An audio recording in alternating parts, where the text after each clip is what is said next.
De 1979 à 1990 vont être jetées étape par étape les bases de la future politique climatique internationale. Vous l'avez compris, vous êtes dans la Minute Écolo, installez-vous et on y va. Nous sommes en 1979 à Genève, la première conférence internationale sur le climat qui est convoquée par l'Organisation météorologique mondiale, l'OMM, en partenariat avec le Programme des Nations Unies pour l'environnement, PNUE. C'est lors de cette conférence que va être reconnu pour la première fois le changement climatique comme un problème grave à portée mondiale.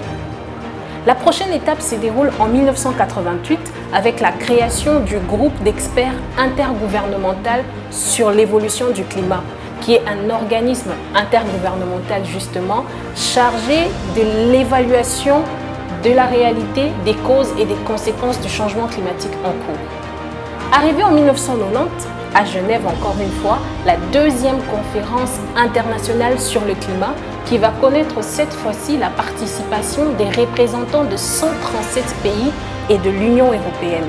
Cette conférence va permettre justement d'entamer les dialogues qui devront déboucher à une convention cadre des Nations Unies vers juin 1992. Arrivée en 1992 à Rio de Janeiro, la Convention cadre des Nations Unies sur le changement climatique qui appuie la nécessité des réductions d'émissions de gaz à effet de serre pour minimiser l'impact humain sur le changement climatique va finalement être adoptée lors de la Conférence internationale des Nations Unies sur l'environnement et le développement, aussi connue sur le nom de Sommet de Rio, Conférence de Rio ou tout simplement Sommet de la Terre. Cette conférence a eu pour résolution, premièrement, l'Action 21, qui est d'ailleurs l'élément majeur, qui définit les orientations fondamentales en matière de préoccupations sociales, économiques et environnementales. Un ensemble de 2500 recommandations, un nombre qui d'ailleurs a rendu l'application très difficile.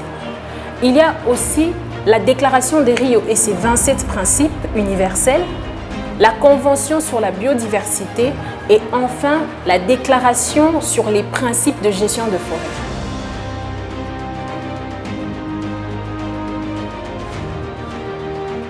La machine étant lancée, les pays signataires de la Convention sur le climat du sommet de Rio vont devoir se retrouver chaque année pour trouver des solutions concrètes à la lutte contre le changement climatique.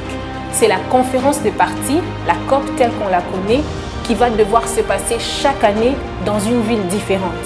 L'année passée à Glasgow en Écosse et cette année à Sharm el-Sheikh en Égypte. Pas à pas, un chemin se dessine vers un monde plus conscient des enjeux sociaux et environnementaux des activités humaines.